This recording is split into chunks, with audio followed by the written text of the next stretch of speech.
नमस्कार, दिव्य ज्योति चैनल में आप सभी का हार्दिक स्वागत है। 19 अगस्त 2026 से देवगुरु बृहस्पति का अश्लेषा नक्षत्र में गोचर हो रहा है और इसका कर्क राशि पर क्या प्रभाव पड़ेगा, आइए जानते हैं आचार्य कुसुमलता त्यागी जी से। नमस्कार मैम। नमस्कार। मेरे सभी प्यारे प्यारे कर्क राशि वाले सदस्यों को मेरा प्यार भरा नमस्कार। सबसे पहले हम आपको बताने जा रहे हैं कि ये जो आप कुंडली का लग्न स्थान होता है, इसमें अगर 4 नंबर है तो आपका कर्क लग्न है।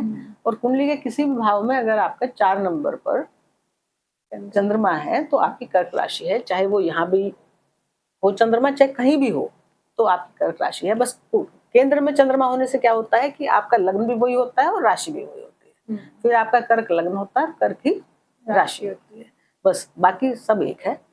तो इस तरह जो है ये हम बताने जा रहे हैं कि गुरुदेव जो है आपकी कुंडली में उच्च के तो चल ही रहे हैं बहुत दिन से, लेकिन अब इन्होंने नक्षत्र परिवर्तन कर दिया है। पहले ये शनिदेव के नक्षत्र से विचरण कर रहे थे, गोचर कर रहे थे पुष्य नक्षत्र से, लेकिन अब ये बुध देव के नक्षत्र अश्लेषा में 19 तारीख से आ जाएंगे और ये पूरा 31 अक्टूबर तक यहीं पर गोचर करेंगे और उसी तरह से आपको अपने फल प्रदान करेंगे। क्योंकि नक्षत्र, एक तो कुंडली में गुरु का ही बहुत बड़ा महत्व होता है, दूसरे वो किस नक्षत्र मारे इसका भी बहुत महत्व होता है। नहीं तो बार बार हमें कोई वीडियो बनाने की जरूरत नहीं है, लेकिन अगर गुरु नक्षत्र परिवर्तन करते हैं तो उसका बहुत बड़ा प्रभाव हमारे जीवन पर पड़ता है। तो सबसे पहले हम बताते हैं कि आपकी कर्क लग्न या कर्क राशि है। और कर्क राशि आप देख ही रहे हैं कि एक जो है ये काल पुरुष की चौथे नंबर की राशि है और ये जो है सुखों की और आराम को दर्शाती है, सुख और आराम को दर्शाती है। चंद्रमा है इसके मालिक और ये रानी की राशि मानी जाती है। और इसका जो चिन्ह है वो केकड़ा है, जो अपने जिसके पंजे बड़े मजबूत हैं, जिसमें एक बार कोई चीज फंस गई तो कोई निकाल नहीं सकता, फिर छुड़ा नहीं सकता उससे। तो इतनी मजबूत इनकी पकड़ होती है। तो चंद्रमा कैसा होता है? बहुत सुंदर होता है, शांत होता है, शीतल होता है और सबको प्यारा लगता है। तो ये लोग बहुत सुंदर, शांत और प्रिय लगते हैं, बहुत देखने में भी बहुत प्यारे लगते हैं। जी करता है कि इनको देखते ही रहें। इस तरह के इनका चेहरा मोहरा होता है। क्योंकि रानी है तो रहते भी वैभवपूर्ण है, क्योंकि रानी कैसे रहेंगी, वो तो वैभवपूर्ण ही रहेंगे। तो एक तो सुंदर और ऊपर से रहने ओढ़ने का सलीका बढ़िया, तरीका बढ़िया, और धन की इनके पास कोई कमी रहती नहीं है। तभी रानी के पास धन की कमी कैसे हो सकती है? तो चंद्रमा की राशि है, चंद्रमा तो वैसे ही लक्ष्मी जी का सगा भाई है और लक्ष्मी जी समुद्र से आई है। तो ये जो नक्षत्र है ये एक बहुत ही वैभवशाली, बहुत ही सुंदर नक्षत्र राशि है। ये जो कर्क राशि है बहुत ही सुंदर है, रानी की राशि है और बहुत आराम की और शांति की राशि है। बस ये है कि ये आराम से और शांति से रहना पसंद करते हैं।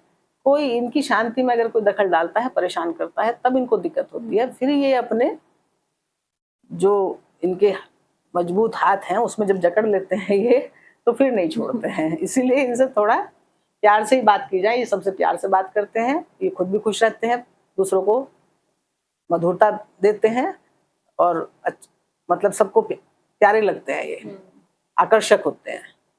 तो इनसे कोई गड़बड़ करनी किसी को भी ठीक नहीं है। नहीं तो अगर ये जकड़ लेंगे तो फिर इनसे बचना भी मुश्किल है। तो इस तरह के ये लोग होते हैं। अब हम बात कर रहे हैं अश्लेषा नक्षत्र की। अश्लेषा नक्षत्र जो है वो बुध के नक्षत्र हैं, बुध देव के। और अश्लेषा का मतलब है,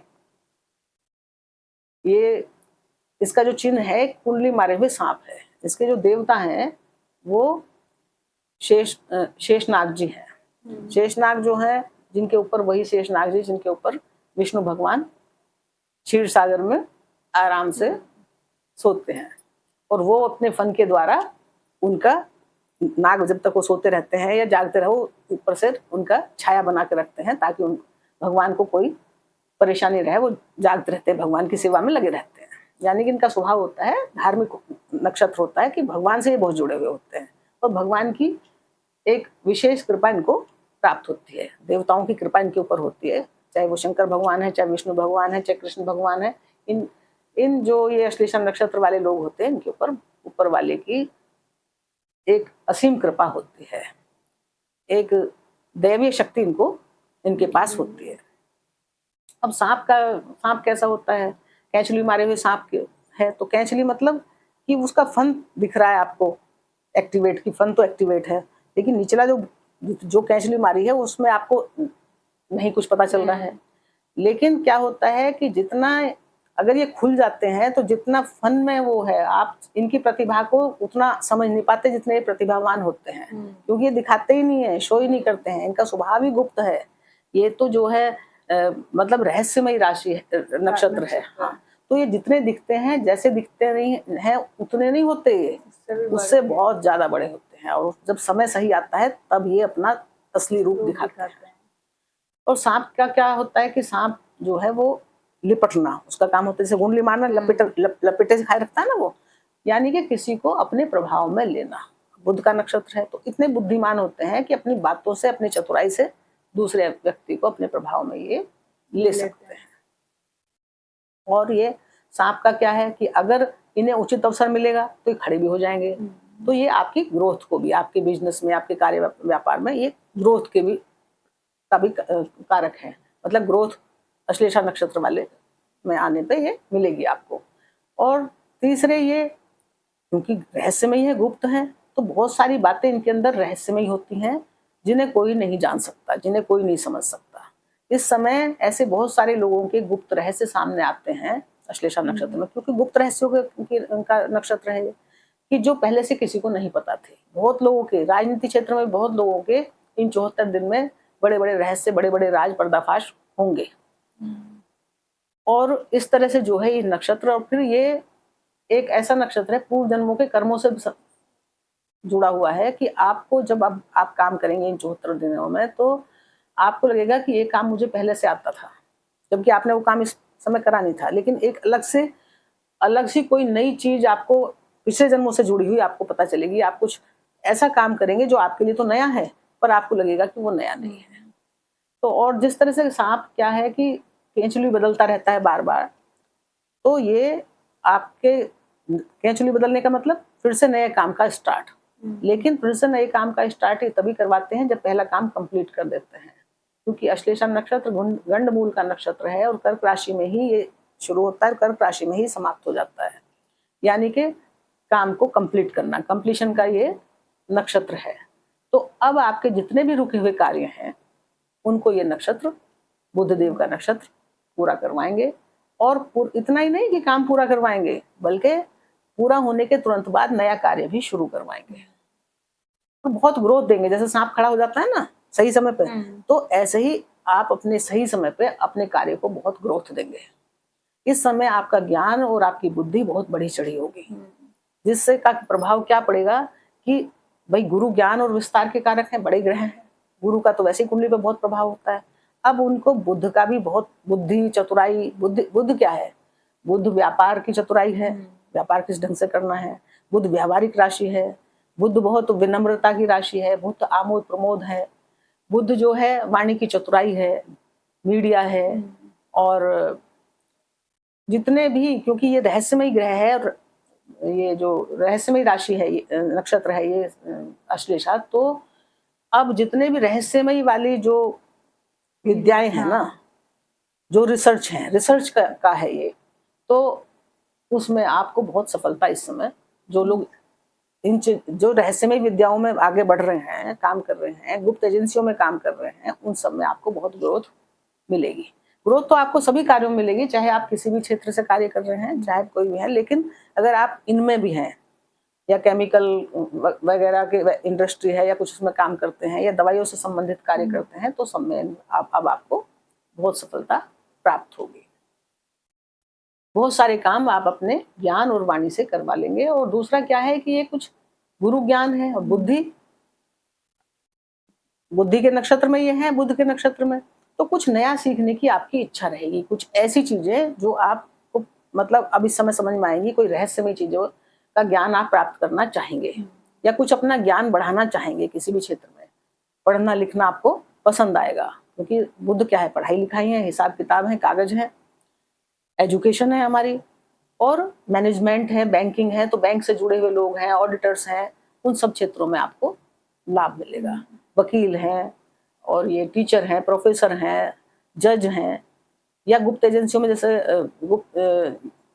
गुप्तचर विभाग के लोग हैं, उन सब में आपको फायदा मिलेगा। या पुलिस में भी आप काम करते हैं तो भी आपको फायदा होगा, क्योंकि ये जो नक्षत्र है ये बहुत ही रहस्यमयी और बहुत ही शक्तिशाली, पावरफुल है, कि इसके जो कार्य है ना वो ठीक से समझाए भी नहीं जा सकते। जैसे कोई रहस्यमय चीजों को आप ठीक से नहीं बता सकते ना, तो उस तरह से इन बातों को ठीक से समझा भी नहीं सकता कोई। तो इस तरह का ये नक्षत्र है, और ये आपको जितने भी अधूरे कार्य हैं उनको पूरे करवाना आए हैं, और पूरे करवाने के साथ साथ एक काम पूरा होगा तो दूसरा नया भी स्टार्ट करवाएंगे, क्योंकि इसका जो चिन्ह है वो सांप है कुंडली मारे हुए, और सांप क्या करता है कि केंचुली बदलता है, और जैसे ही केंचुली बदलता है तो फिर नए तरीके से वो आ जाता है। हाँ। तो एक काम पूरा होगा, दूसरा शुरू। और रहस्यमयी शक्ति होने के साथ साथ, क्योंकि ये भगवान की असीम कृपा इनको प्राप्त है, तो बहुत सारे रहस्यमयी कार्य आपके जीवन में हो सकते हैं जो आपने पहले कभी ना किए हों। पूर्व जन्मों के कर्मों से ये आपको जोड़ते हैं, तो आपको उन कर्मों का जैसे पहले कर चुके ना आप, तो जब आप इस जन्म में वो कार्य कुछ वो फिर से सामने आएंगे आपके, और आप उन्हें करेंगे, तो आपको लगेगा कि ये काम तो मुझे आता था, तो मैंने पहले से क्यों नहीं करा। या आपको ऐसा लगेगा कि ये मैंने आज तक करा नहीं, पर मुझे ऐसे क्यों लग रहा है कि मैं कर चुका हूँ इस काम को, ये मुझे आता है। जैसे आप किसी बिल्डिंग में जाते हैं और आपको ऐसा लगता है कि इस बिल्डिंग में, इस किले में तो शायद मैं पहले भी आ चुका हूँ, जबकि आप पहले कभी गए नहीं होते हैं। ऐसे इस समय बहुत बार आपको जीवन में ऐसा लगेगा कि ये कार्य मैं पहले कर चुका हूँ, पर मैंने अब तक नहीं करा। कुछ ऐसा छिपा हुआ ज्ञान आपका अपने स्वयं के बारे में भी निकल के आएगा, कि जो आपको नहीं पता था कि मैं तो ये भी कर सकता था, मैंने क्यों नहीं करा ये अब तक। तो इस तरह का ये बहुत ही महत्वपूर्ण, मतलब चकित कर देने वाला नक्षत्र है ये, कि आश्चर्यचकित कर देने वाला। तो इस तरह के जीवन में ये आपके नक्षत्र काम करेगा। तो अब ये देवगुरु आपके स्वयं की राशि में लग्न में आए हैं या राशि में आए हैं, तो हंस महापुरुष राजयोग बना के हैं, उच्च के हैं बहुत लंबे समय से, और ये 31 अक्टूबर तक उच्च के रहेंगे, और ये अब अश्लेषा नक्षत्र में ही रहेंगे यहाँ पे। उसके बाद ये मघा में जाएंगे, जब ये सिंह राशि में जाएंगे। तो देवगुरु जब यहाँ पे आपके लग्न भाव में आएंगे, और ये नक्षत्र में है बुध के, तो बुध देव को आपकी कुंडली के ये 2 स्थान प्राप्त है, एक तो 12वां और एक तीसरा। तो 12वां भाव क्या है, त्याग है, और ये भी आइसोलेशन है, ये भी एकांत है, अष्टम की तरह। ये भी मतलब एक तरह से सरप्राइज कर देने वाला ही भाव है बहुत सारी चीजों में। और ये जो तीसरा भाव है, ये वाणी का है, वाणी से दक्षता का है, हमारे छोटे भाई बहनों का है, पड़ोसियों का है, छोटी दूरी की यात्राओं का है, और वाणी से संबंधित जितने भी कार्य हैं, बोलने से संबंधित जो भी लोग कार्य करते हैं, उन सब का है। तो यात्राओं का भाव ये भी है, और यात्राओं का भाव ये भी है। गुरु आए हैं इन्हीं के नक्षत्र में आपके ऊपर। तो ये चतुर्थ राशि किसकी है, कर्क चंद्रमा की राशि है, आराम की राशि है, और शांति की राशि है। तो शांति की राशि में आप यहाँ आए हैं, और इस समय आपका ध्यान, क्योंकि आपके लग्न में है, तो आपके ज्ञान का विस्तार और बुद्धि का विस्तार कहाँ हो रहा है, बुद्धि के नक्षत्र से मिल गए हैं। बुद्धि के नक्षत्र में आपके ज्ञान और बुद्धि मिलके सबसे पहले आपको अपने ऊपर वो ध्यान दे रहे हैं। तो कहाँ है, आपका सिर है ये, आपका दिमाग है, आप स्वयं हैं ये, तो आपके ऊपर प्रभाव डाल रहे हैं। यानी कि इस समय आप अपने आराम के लिए, अपने सुखों के लिए, अपनी खुशियों के लिए, अपनी शांति के लिए, अपनी मानसिक शांति के लिए बहुत कुछ करेंगे। आपका ध्यान रहेगा कि मैं लंबे समय तक बहुत कुछ करता रहा हूं, पर अपनी शांति के लिए, अपने आध्यात्म के लिए, क्योंकि गुरु ज्ञान है, आध्यात्म है, उसके लिए तो मैंने अब तक कुछ टाइम नहीं मिला मुझे। तो ये भाव भी आध्यात्म का होता है। और इनकी जो 12वीं राशि, 9वीं राशि है, जो इनकी दृष्टि भी पड़ेगी यहाँ भाग्य भाव में, ये भी आध्यात्म की है। गुरु है आध्यात्म के, और यहाँ के इनके नक्षत्र में भी ये आ गए हैं। तो इस समय आपका ध्यान जो है ज्ञान में, आध्यात्म में, और बहुत कुछ नया सीखने में, कि बुद्ध क्या है, कुछ सीखना, लर्निंग, उनमें बहुत ज्यादा फोकस आपका रहेगा कि मैं कुछ और पढ़ाई करूं, कुछ और सीखूं, कुछ अपने आप को और काबिल बनाऊं। अपने ऊपर आप ध्यान देंगे, इस तरह से काबिल बनाने पे भी ध्यान देंगे, और दूसरे के इस तरह से ध्यान देंगे कि अपने मन की खुशी के लिए, कि मैं छोटी छोटी यात्राएं भी करूंगा, मैं बड़ी यात्राएं भी करूंगा। और ये भाव क्योंकि धर्म से जुड़ा हुआ है, विदेश यात्राओं से को भी दिखाता है लंबी दूरी की, तो आपकी विदेशी यात्रा भी हो सकती है इस समय, जो आपने बहुत समय से सोच रखी थी कि जाएंगे जाएंगे पर नहीं गए थे, मन में था आपके, तो आप अब वो यात्राएं करेंगे। और कुछ खर्च अपने आराम के लिए, अपनी सुख सुविधाओं के लिए, अपनी खुशियों के लिए, क्योंकि ये खर्चे का भाव है और बुध उसके स्वामी है, तो अपने ऊपर आप यात्राओं के लिए, अपने मानसिक सुख के लिए आप ये खर्च करेंगे। अपने व्यक्तित्व को निखारने के लिए खर्च करेंगे, अपनी कुछ लर्निंग वगैरह बढ़ाने के लिए, अपने कुछ ज्ञान को बढ़ाने के लिए। मतलब आपका ध्यान एकांत में रहेगा। है तो आप लग्न में इस समय, लेकिन एकांत के स्वामी हैं, तो आप कुछ एकांत में मेडिटेशन करेंगे, कुछ अपने घर की तरक्की के लिए, अपने परिवार की तरक्की के लिए, अपने बच्चों की तरक्की के लिए आप एकांत में कुछ बैठ के डिसीजन लेंगे। आप बहुत फोकस के साथ डिसीजन लेंगे, क्योंकि इस समय आप, गुरु जो है किसमें है, अश्लेषा नक्षत्र में है, जो बहुत ही तीक्ष्ण है, बहुत ही कुशाग्र है, बहुत बुद्धिमान है, जिसे देवताओं का सानिध्य प्राप्त है, जिसे देवताओं का आशीर्वाद प्राप्त है, और जो मौका पड़ने पर अपने प्रभाव में भी ले सकता है। सत क्या है, अश्लेषा का मतलब है लिपटना, यानी कि किसी को भी लपेट लेना अपनी अपनी बातों में, इस तरह से बातें करना कि कोई भी आपकी बात मान ले। हाँ, प्रभावशाली तरीके से बातें रखना। और ज्ञान तो पहले से ही है, गुरु ज्ञान के ही, अब उसके पास उसमें आप ज्ञान में आपकी ये कला भी शामिल हो गई। और दूसरे, आप अपनी गुप्त बातें किसी को नहीं बताएंगे। रहस्य में नक्षत्र है ये आदमी, ये जो नक्षत्र है, इसमें कोई ये जो लोग हैं अपनी बातों को अपने अंदर रखेंगे, गुप्त छिपा के बताना पसंद नहीं करेंगे, क्योंकि नक्षत्र रहस्य में है। और बहुत कुछ ऐसे काम करेंगे जो चुपचाप आप कर लेंगे, बाद में पता चलेगा, क्योंकि नक्षत्र कौन सा है, रहस्यमय, जो छिपा के काम करने वाला है, जो छिप के काम करने वाला है। और इसमें क्या होगा कि ग्रोथ आपको मिलेगी। एक तो पहले पुराने जो रुके काम हैं उनको ये कंप्लीट कराएंगे, चाहे आपसे संबंधित हैं, चाहे आपके बच्चों से संबंधित हैं, चाहे आपके दाम्पत्य जीवन से संबंधित हैं, उनको इनकम्प्लीट कार्य ये पूरे कराएंगे जो भी अब तक के रुके थे। दूसरे, उन कार्यों को ग्रोथ देंगे, आपको उनमें ग्रोथ मिलेगी। और तीसरे, उन कार्यों के समाप्त होने के बाद नए कार्य भी आरंभ कराएंगे। और चौथे, आपको कुछ ऐसी बातों का अपने बारे में, या अपने रिश्तेदारों के बारे में, या अपने परिवार के बारे में, या अपने मित्रों के बारे में, या कार्य क्षेत्र पे जो आपके लोग हैं उनके बारे में कुछ ऐसे रहस्य उजागर होंगे जो आपको पहले पता नहीं था। और आपको स्वयं को भी संभलने की जरूरत है, क्योंकि आपके भी कुछ गुप्त रहस्य बाहर आ सकते हैं, क्योंकि जो नक्षत्र है ये गुप्त नक्षत्र है, गुप्त रहस्यों का नक्षत्र है। इसको समझना भी कोई उतना आसान नहीं है। तो जब अभी आपके लग्न में आए हैं, तो आपका लग्न जो है थोड़ा सा रहस्यमय हो जाएगा। आप कुछ बातें संभालेंगे, छिपाएंगे, और कुछ ज्ञान लर्न करेंगे, कुछ अपने परिवार से संबंधित कुछ विशेष कार्य करेंगे जो आप किसी को नहीं बताएंगे। दूसरा इनका क्या है कि अपने छोटे भाइयों के लिए भी कार्य करेंगे, छोटी यात्राएं भी करेंगे। और यहाँ से संबंधित, अगर आपके ज्ञान मतलब बुद्धि से संबंधित आप कोई भी ऐसे क्षेत्र में हैं, तो आपको इस समय तरक्की मिलेगी, ग्रोथ मिलेगी। जैसे स्पोक पर्सन है, टीचर हैं, जज हैं, जो जिनका बोलने से, कंसल्टेंट है, जिनका बोलने से संबंधित कार्य है, या जो अगर आप बैंक में काम करते हैं, बैंकिंग है, मैनेजमेंट है, ऑडिटर हैं, कुछ इस तरह के जो, या गुप्त एजेंसियों में काम करने वाले लोग अगर आप हैं, तो आपको अब तरक्की मिलेगी। और अगर आप इन क्षेत्रों में सीखना चाह रहे हैं इन चीजों को, इन विद्याओं को, तो आप इस समय बहुत अच्छे ढंग से उनको सीख पाएंगे। आपका ध्यान भी बढ़ेगा उन चीजों में, उनको प्राप्त करने की आपकी इच्छा भी होगी। अब गुरु की 3 दृष्टियां होती हैं, पहली 5वीं होती है, दूसरी 7वीं होती है, और तीसरी 9वीं होती है। तो इनकी जो पहली 5वीं दृष्टि है वो जाएगी आपके संतान के घर पर, विद्या बुद्धि के घर पर, एजुकेशन, रिलेशन। तो अब आपकी जो विद्या बुद्धि है ना, उसमें अलग ही बात रहेगी। आप में पढ़ने के, मंगल की राशि है, पढ़ने की ऊर्जा भी रहेगी, साहस भी रहेगा आप में, और कुशाग्र बुद्धि हो जाएगी आपकी, बहुत तेज।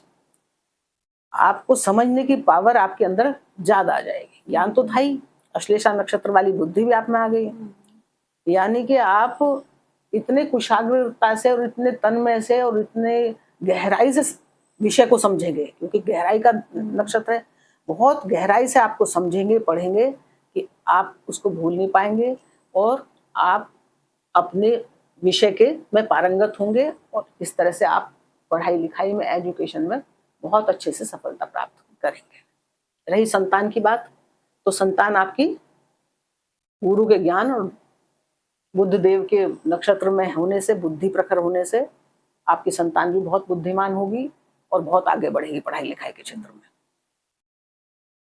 बहुत सारे क्रिएटिव वर्क में जो लोग हैं, मीडिया में हैं, ग्लैमर में हैं, वो भी यहाँ अच्छा उनको भी रिजल्ट मिलेगा। रिलेशन का घर है, तो रिलेशन आप बहुत सोच समझ के बनाएंगे। गुरु की पंचम दृष्टि है और बुद्ध की कुशाग्र बुद्धि है, तो रिलेशन आप बहुत अच्छे से बना पाएंगे। और अगर कोई आपके रिलेशन खराब हो गए थे लंबे समय से, तो अब वो रिलेशन आपके अंदर इतनी प्रभावशाली वाणी रहेगी, आपका ज्ञान इतना प्रखर रहेगा कि आप 2-4 बार बात करके ही वो आपके नजदीक रिश्ते फिर से वापस आ जाएंगे। तो इस तरह से रिश्तों में सुधार होगा। और अब इनकी जो है एक राशि रोग और शत्रुओं की भी पड़ती है, क्योंकि 2 राशियों का स्वामी तो प्राप्त है देवगुरु को। एक राशि में तो कर्क में तो ये ऑलरेडी है, और दूसरे इनको रोग भाव में धनु राशि है इनकी, शत्रु भाव की, उसके भी ये मालिक हैं। और एक ये मीन राशि, जो मीन राशि क्या है, जो अंतिम राशि है, मोक्ष की राशि है, काल पुरुष की, यात्राओं की राशि है, उसके भी स्वामी, और धर्म की, आध्यात्म की राशि तो है ही है, और ये भी उच्च शिक्षाओं की राशि है और लंबी यात्राओं की राशि है का भाव है, तो वहां ही गए हैं। तो अब भाग्येश होके यहाँ गए हैं गुरु, उच्च के होके कर्क में और अश्लेषा नक्षत्र में है। अब तो भाग्य तो आपका बहुत तेजी से बढ़ेगा, बहुत तेज काम करेगा आपका इस वक्त। जो भाग्य अगर आप, वैसे तो साथ आपका भाग्य दे रहा था, देवगुरु अस्त हो गए थे तो थोड़ा सबके उसमें कमी आई थी, लेकिन देवगुरु तो उदित हो चुके हैं अब, और बुध के नक्षत्र में ही आ गए हैं। भाग्य आपका अब बहुत बढ़िया काम देगा। धर्म कर्म का भी आपको लाभ मिलेगा, पिता का भी आपको लाभ मिलेगा, और बड़े जो आपके बुजुर्ग हैं या बड़े जो आपसे, आपके चाहे कार्य क्षेत्र में आप कोई काम कर रहे हैं, अधिकारी हैं, जो भी आपसे बड़े लोग हैं जिनका आपको कुछ फायदा लेना था, उन सब से आपको अब लाभ मिलेगा। तो भाग्य का लाभ तो भरपूर मिलेगा, क्योंकि भाग्य के स्वामी कहाँ हो गए हैं, उच्च के गुरु।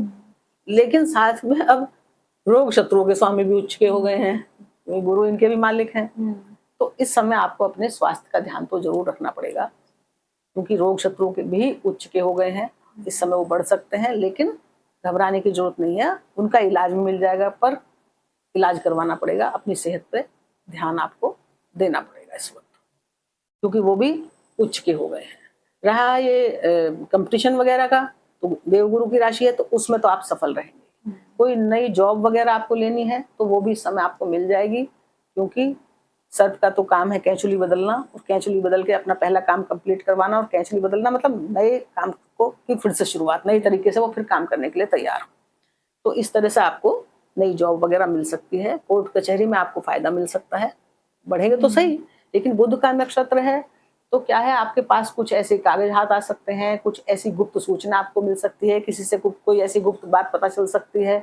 यानी कि इस समय आपका ज्ञान बुद्धि कुछ इस तरह की हो जाएगी, किसी भी तरह से हो, कि आप अपने शत्रुओं को दबा लेंगे। वो उभर के तो आएंगे, क्योंकि उच्च के हो रहे हैं, उभर के सब आएंगे, लेकिन आप में ऐसी पावर रहेगी कि सबको आप शांत खत्म कर देंगे।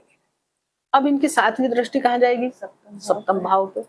तो सप्तम भाव पार्टनरशिप का होता है, पब्लिक डीलिंग का होता है, व्यापार का होता है, दैनिक रोजगार का होता है, और हमारे जीवन साथी का होता है। तो देवगुरु की दृष्टि तो जहां जाती है उनका उसमें अमृत ही होता है। हालांकि ये इनकी नीच दृष्टि है मकर राशि पर, लेकिन फिर भी दृष्टि में तो अमृत ही है। तो और नक्षत्र अश्लेषा है। तो अगर आपके दाम्पत्य जीवन में कोई गड़बड़ चल रही थी, या व्यापार में कोई लोगों से मनमुटाव चल रहा था, या दाम्पत्य जीवन में मनमुटाव चल रहा था, तो अब क्या है कि उस मनमुटाव को ये अपनी कुशाग्र बुद्धि से और अपने ज्ञान से और अपने प्रभाव में लेना जानते हैं ये, तो वो सब शांत हो जाएंगे। और एक नई ग्रोथ आपके व्यापार को मिलेगी। जो रुके हुए काम थे व्यापार में वो आगे बढ़ेंगे और उसके बाद ये ग्रोथ देंगे। ये नक्षत्र क्या है? ग्रोथ का नक्षत्र है। और उस कार्य के समापन के बाद कुछ नया काम भी आपका स्टार्ट हो सकता है। लेकिन नया काम ये ऐसा नहीं कि पहले पुराना आधा पड़ा फिर दूसरा शुरू कर दिया। ये क्या करेंगे? पहले अधूरे कार्यों को पूर्ण कराएंगे, फिर नया कार्य होगा, नए कार्य को स्टार्ट कराएंगे। रहस्यमयी नक्षत्र है, तो कोई आपके पार्टनर से संबंधित, आपके बिजनेस पार्टनर से संबंधित लोगों के आपको कोई रहस्य जो है वो पता उजागर हो सकते हैं। और आपको अपना भी ख्याल रखना है, क्योंकि आपके अपने भी कुछ गुप्त राज निकल के बाहर आ सकते हैं। ये समय जो है 74 दिन का, ये बड़े बड़े लोगों के बड़े बड़े गुप्त रहस्य सामने राज निकल के उनके आने वाले हैं। अब तो ये रहा इनकी सप्तम दृष्टि। और नवम दृष्टि का मैंने बताया कि भाग्य की दृष्टि है, तो भाग्य आपका मजबूत रहेगा और लंबी दूरी की यात्राएं आप करेंगे, छोटी दूरी की भी करेंगे, लंबी दूरी की भी करेंगे और आध्यात्मिक यात्राएं करेंगे और आध्यात्म से आपको लाभ होगा। और इस समय क्योंकि ये अश्लेषा नक्षत्र गंडमूल का नक्षत्र है, ये कामों में शुभता तो लाएंगे, लेकिन अगर इन पर कोई बुरा असर है, बुरे ग्रहों का प्रभाव है, तो ये क्रूर भी बहुत हो सकते हैं, क्योंकि इनके अंदर विष है। अब विष से दवाई भी बनती है और विष से किसी को डस लिया तो उस आदमी की जान भी जा सकती है। और ये इस ग्रह में क्या एक कमी है कि ये शंकालु प्रवृत्ति का है। आप सबको शक की दृष्टि से देखेंगे। तो थोड़ा सा आपको ध्यान क्या रखना है कि आपको एक तो बेवजह शक करने से बचना है। बहुत ही कि क्रोध बहुत होता है, तो क्रोधी स्वभाव से बचना है। क्रोध ज्यादा नहीं करना है, एकदम से क्रोध नहीं ले आना है। दूसरा, किसी लोगों को ज्यादा मैनिपुलेट नहीं करना है, क्योंकि आपके अंदर ऐसी भावना अपने आप ही आ जाएगी। हाँ, आप कुछ भी नया काम आप शुरू कर सकते हैं, ऐसा जो आपने पहले नहीं करा था, और आपसे हो जाएगा वो कार्य। आप नहीं करेंगे, वो हो जाएगा और आपको लगेगा कि इसमें तो मैं बहुत अच्छा कर पा रहा हूँ। कोई ऐसा व्यापार में कर सकते हैं, कोई काम कोई कार्य क्षेत्र में कर सकते हैं, तो ये तो आपका बढ़िया तो होने वाला है हर तरह से। बस आपको मतलब किसी भी राशि वालों को आपको क्या हर एक को ध्यान रखना है कि ये जो नक्षत्र है ये शक के स्वभाव बनाता है, वो क्रोध देता है, तो उससे आपको बचना है। और ये क्योंकि इनको देवताओं का आशीर्वाद प्राप्त है अश्लेषा नक्षत्र को, तो आप जितना देवताओं के नजदीक रहेंगे, आप जितना भगवान का आशीर्वाद प्राप्त करते रहेंगे। गुरु ज्ञान के प्रतीक हैं, गुरु इस नक्षत्र में आए हैं, तो गुरुओं का सम्मान करना, गुरुओं का ध्यान करना, बड़ों का सम्मान करना, माता पिता का सम्मान करते आप रहेंगे, तो आपके लिए नक्षत्र फिर शुभ फल देने वाला होगा पूरी तरह। और भगवान करे कर्क राशि वालों, आपके सब कष्ट दूर हों, सारे रोग दूर हों और सारे सुख आपको प्राप्त हों। आपको पूरी इच्छाएं, आपकी मानसिक स्वास्थ्य आपका अच्छा रहे, शारीरिक स्वास्थ्य अच्छा रहे, और आपको सब जो सुख आप इस समय अपने लग्न में गुरु आके लेना चाह रहे हैं, तो वो सब सुख आपको प्राप्त हो। यही हमारी शुभकामनाएं हैं और इन्हीं शुभकामनाओं के साथ आपको नमस्कार। धन्यवाद।